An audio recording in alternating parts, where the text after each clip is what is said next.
Good evening and welcome to Nonsense Talk Live on a solemn evening remembering Sheila Dixit, the veteran Congress leader and 3 times Delhi's Chief Minister. Not a joke. Well, I had the opportunity of meeting Sheila Dixit a number of times. In fact, I was meeting her, not always talking to her, interacting with her, but she had this very unique style of nodding whenever she met somebody whom she had met earlier. Not with me alone, but with every journalist or everybody she knew. And actually this was one of the big kick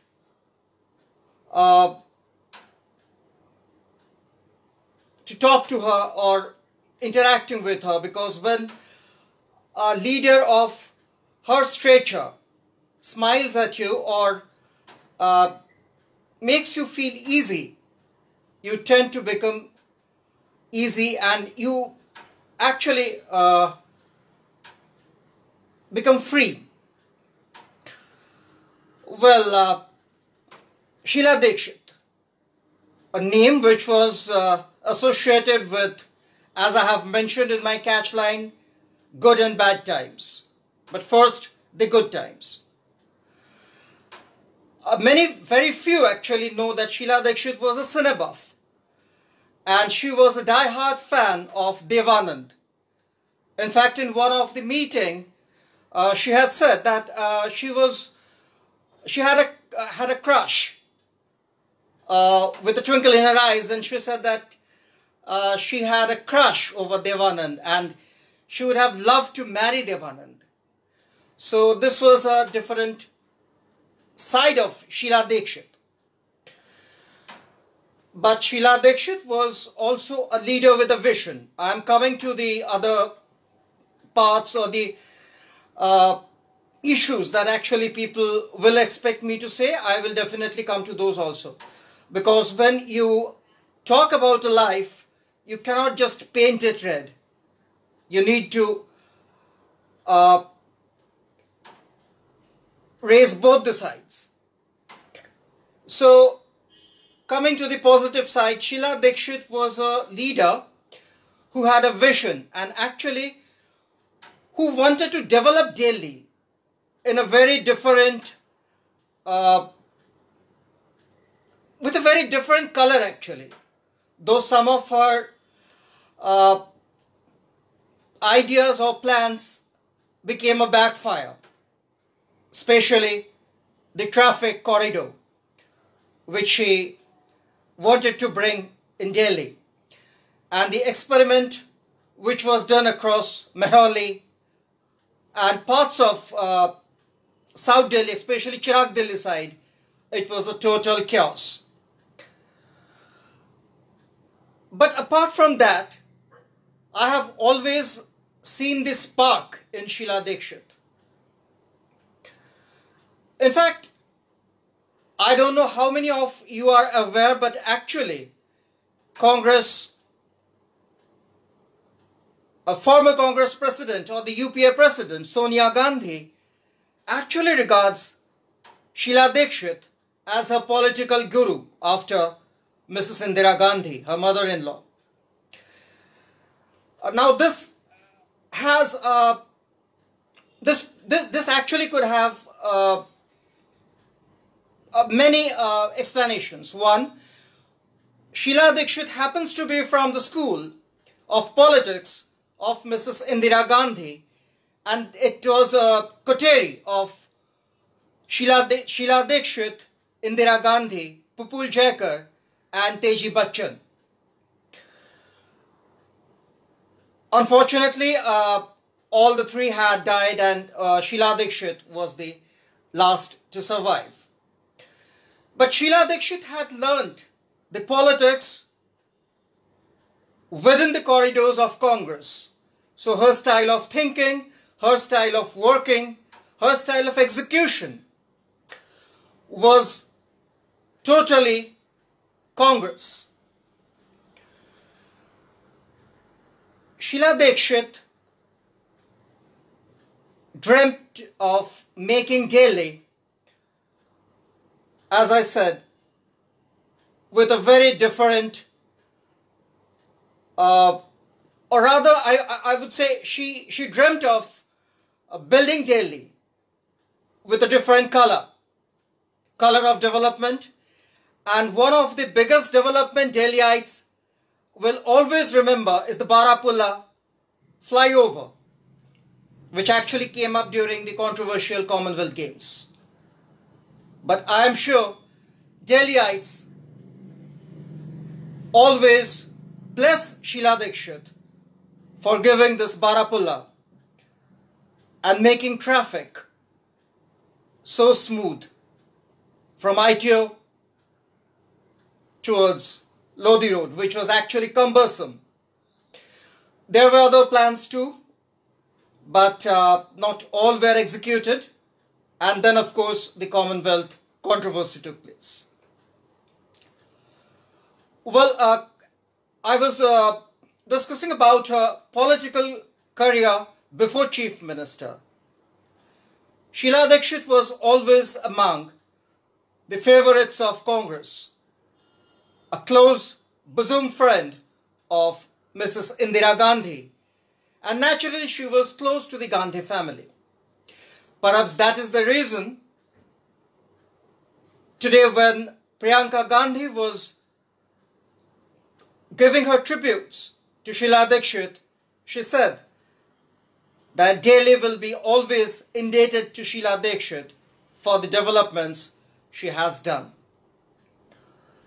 The same Congress had actually blacklisted Sheila Dixit a couple of years ago after the Commonwealth controversy. It was Rahul Gandhi who decided to bring Sheila Dixit back, and she was back in the mainstream. Well,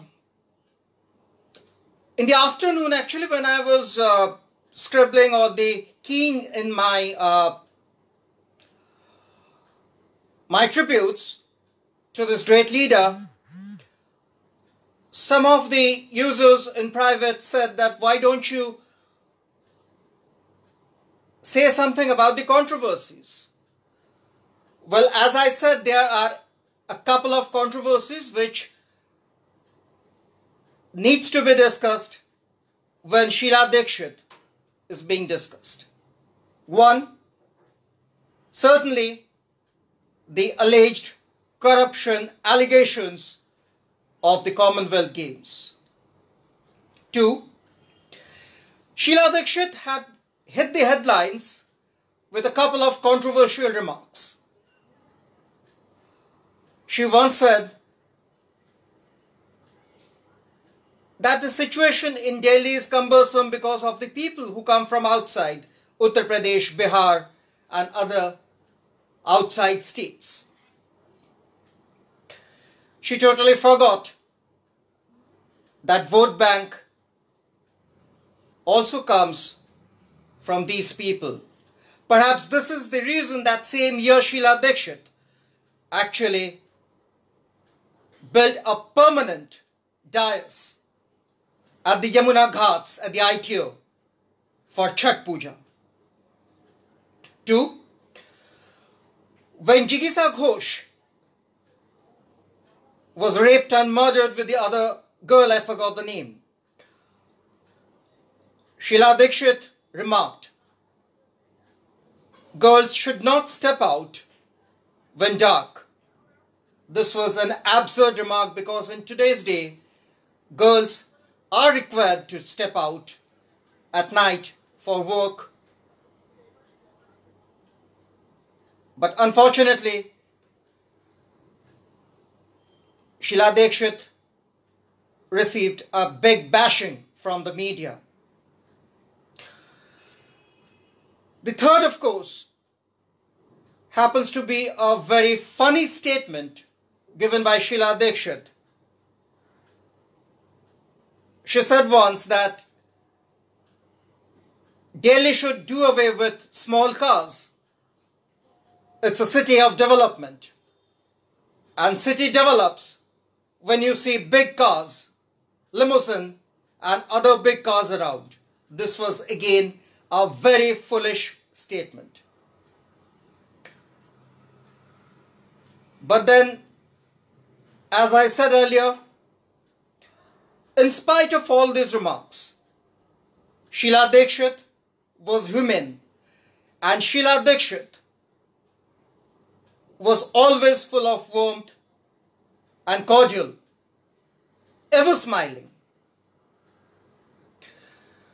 In fact, the typical view of Sheila Dixit at any press conference, any event, was a simple sari-clad lady with that cute bun on her head and smile on her lips. Though I have seen a very aggressive Sheila Dixit also at the Sachivalaya, scolding her ministers. But then that's part of the game. But whenever she used to interact with the people or the press, she was always smiling. Today, an era has come to an end with the demise of Sheila Dixit. A leader with a vision, who like other leaders have ups and downs, negative, positive in her political career. But Sheila Dixit will be always remembered for two predominant things. One, her behavior. She was never arrogant or aggressive. She may have been arrogant on stories with journalists. Yes, she had been. But on an average, she was always smiling. And two, she was always ready to welcome suggestions from the press, from the people, for the betterment of the city, Delhi. Finally, before summing up, I just want to say one thing, that leaders like Sheila Dixit are rare, because leaders like Sheila Dixit actually give you the feel that you can talk to them, you can interact with them, you can discuss your problems with them. And perhaps this is the reason Sheila Dixit took various initiatives to talk to college students. She herself was a student of Miranda House in those days, and a flamboyant lifestyle she carried out. She used to cycle to college and many other things.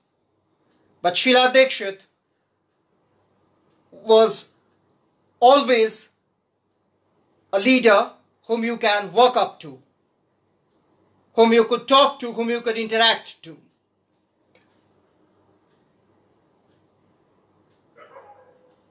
She was always concerned about the women's safety issues.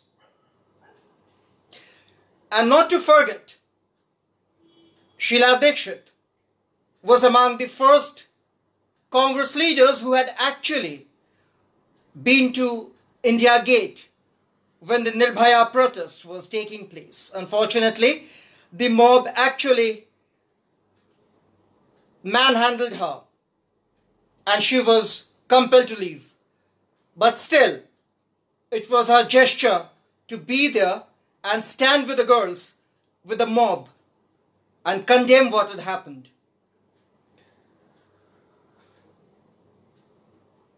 Finally, a leader who has bid adieu to this world and will be always remembered for her contributions to Delhi as a city during her chief ministership and the Congress party which she was so loyal to. Congress will always miss her presence because of late there was a rumor that Congress was perhaps rethinking of fielding her in Delhi. Well, those are past now, memories. And I leave you with this today evening, that Sheila Dixit and her contributions will be always remembered by Delhiites. And lastly, my condolences to Sandeep Dixit and the family. It's indeed a time of grief, and I hope and pray Almighty God give the strength to the family to face this testing situation.